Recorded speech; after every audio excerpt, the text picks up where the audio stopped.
बे of Bengal में originate हुए यास को वेरी सेवियर साइक्लोनिक स्टॉर्म की कैटेगरी में रखा गया। इस ट्रॉपिकल साइक्लोन ने 130 से 140 किलोमीटर पर आवर की विंड स्पीड से 26 मई को ओडिशा कोस्ट पर दस्तक दी। आपको बता दें, यास साइक्लोन का यह नाम ओमान कंट्री द्वारा दिया गया है, जिसका मतलब है जैस्मिन फ्लावर। कुछ हफ्तों के भीतर ये दूसरा साइक्लोनिक स्टॉर्म है जिसने भारत में तबाही मचाई। इससे पहले अरेबियन सी में ओरिजिनेट हुए साइक्लोन तौते ने दक्षिण राज्यों समेत महाराष्ट्र और गुजरात में तेज हवाओं और बारिश के साथ जान माल की हानि की। साइक्लोन ताउते के बारे में यदि आप ज़्यादा जानकारी लेना चाहते हैं तो इस वीडियो के डिस्क्रिप्शन में दिए लिंक पर क्लिक कर सकते हैं। यहाँ पर आप देख सकते हैं जो ये यास साइक्लोनिक स्टॉर्म है, ये नॉर्थ ईस्ट में मूव करने के बाद नॉर्थ वेस्ट डायरेक्शन इसने ले ली और ओडिशा के धामरा और बालासोर को हिट करने के बाद झारखंड में इसने खूब तबाही मचाई और उसके बाद धीरे धीरे इसका प्रभाव कम होता चला गया।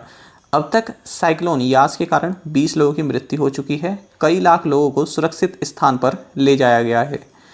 देखिए, कोई भी स्टॉर्म किस इंटेंसिटी का है, क्या वो वेरी सीवियर साइक्लोनिक स्टॉर्म है या एक्सट्रीमली सीवियर साइक्लोनिक स्टॉर्म है, ये डिपेंड करता है विंड स्पीड पर। यहाँ पर आप देख सकते हैं, यदि wind speed 31 kilometre per our से कम है तो प्रेशर एरिया उसको बोलते हैं।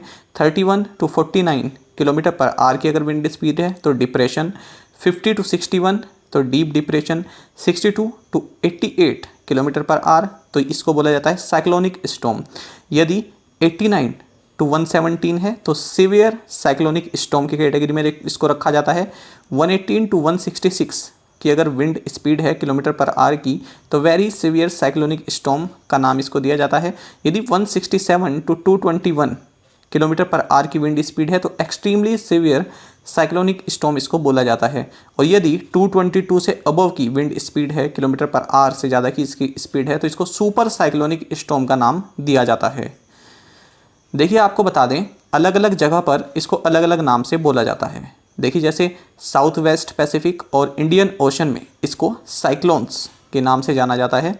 नॉर्थ वेस्टर्न पैसिफिक और साउथ चाइना सी में इसको टाइफून के नाम से जाना जाता है। ऑस्ट्रेलिया में इसको विली विली के नाम से जाना जाता है और अटलांटिक ओशियन और नॉर्थ ईस्ट पैसिफिक में इसको हरिकेन्स के नाम से जाना जाता है।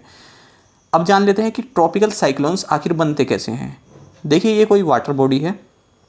सन की एनर्जी से इसका जो सरफेस वाटर है वो हीटअप होता है। तो जब ये सरफेस हीटअप होता है तो इसके ऊपर से गुजरने वाली एयर जो है वो भी हीटअप हो जाती है, वो भी वार्म हो जाती है। ये वार्म एयर ऊपर की ओर उठने लगती है, जैसे कि आप यहाँ पर देख सकते हैं, ये वार्म ऊपर की ओर मूव करने लगती है।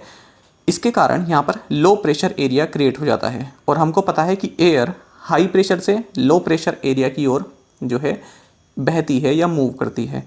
तो यहाँ पर लो प्रेशर एरिया क्रिएट हो गया है। अब इस गैप को फिलअप करने के लिए ऊपर से हाई प्रेशर एरिया से जो कूल एयर है वो नीचे की ओर रन करती है, मूव करती है।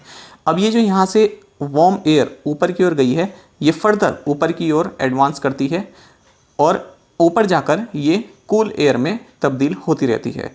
अब यहाँ पर जब ये कूल होने लगती है तो ये वाटर ड्रॉपलेट्स और क्लाउड्स में चेंज हो जाती है।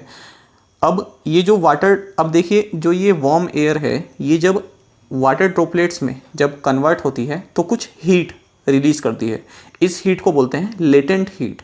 ये जो लेटेंट हीट है यही साइक्लोन को बड़ा बनाती है, उसका साइज बड़ा करती है।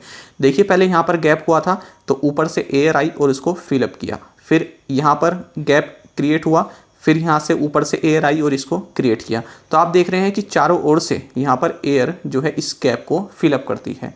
तो जो कोरियोलिस फोर्स होता है उसके कारण जो ये एयर है ये ऐसा नहीं है कि यहाँ से सीधा आई और यहाँ से सीधा आई, ये जो है एंटी क्लॉकवाइज में घूमती है नदर्न हेमिस्फेयर में और क्लॉकवाइज डायरेक्शन में घूमती है सदर्न हेमिस्फेयर में। तो ये सब होता है कोरियोलिस फोर्स के कारण।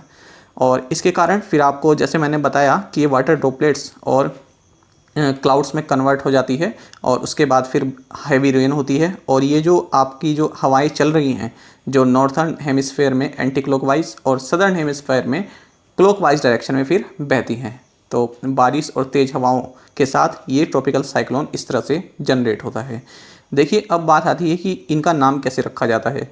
देखिए, वर्ल्ड मेट्रोलॉजिकल ऑर्गेनाइजेशन और यूएन एस्केप, ये दोनों मिलकर जो है रीजनल स्पेशलाइज्ड मेट्रोलॉजिकल सेंटर्स जो होते हैं और ट्रॉपिकल साइक्लोन्स वार्निंग सेंटर्स जो होते हैं, ये सभी मिलकर इन साइक्लोन्स के नाम रखते हैं ताकि पहले से ही कोई चेतावनी जारी की जा सके और अच्छे से उसके बारे में प्रिपेयर किया जा सके। देखिए, अगर हम बात करें नदर्न इंडियन ओशन की, तो ये 13 कंट्रीज़ हैं जो कि जिन्होंने की नाम की लिस्ट दी हुई है कि कौन कौन से नाम रखे जाएंगे। तो आप यहाँ पर देख सकते हैं, यहाँ से हम देखते हैं ये 13 कंट्रीज़ हैं और 13 इन्होंने नाम सबने दिए हुए हैं। ये आप देख सकते हैं 13 लिस्ट हैं और 13 ही कंट्रीज़ हैं, यानी 169 टोटल नेम्स हैं। तो आगे जो भी आएंगे उनके इसी हिसाब से नाम रखे जाएंगे। इस सीरियल में ये चलते हैं। देखिए, यहाँ पर हम देखें म्यांमार, तो ताउते म्यांमार द्वारा दिया गया। उसके बाद अब जो आया यास, ये ओमान द्वारा दिया गया। अगला जो आएगा, जो ट्रॉपिकल साइक्लोन आएगा, उसका नाम होगा गुला, ये पाकिस्तान द्वारा दिया गया है। उसके बाद जो आएगा वो होगा शाहीन, ये कतर द्वारा दिया गया है। इसी तरह से यहाँ पर ये चलता रहेगा, फिर दोबारा से लिस्ट यहाँ से शुरू हो जाएगी। तो 169 नेम्स हैं और ये जो भी आपके जो दिल्ली का जो मेट्रोलॉजिकल सेंटर है उसके अंतर्गत जो कंट्रीज आती हैं उनके द्वारा ये दिए गए हैं। आई होप आपको हमारा ये सेशन काफ़ी पसंद आया होगा और इसी के साथ आप हमें करंट अफेयर्स फंडा को टेलीग्राम पर भी ज्वाइन कर सकते हैं। यहाँ पर आपको रेगुलर वीडियो अपडेट्स और करंट अफेयर्स रिलेटेड क्विजेज हम आपके लिए डालते रहते हैं। साथ ही डिस्कशन ग्रुप में आप किसी भी क्वेश्चन का सोल्यूशन पा सकते हैं। Thank you guys.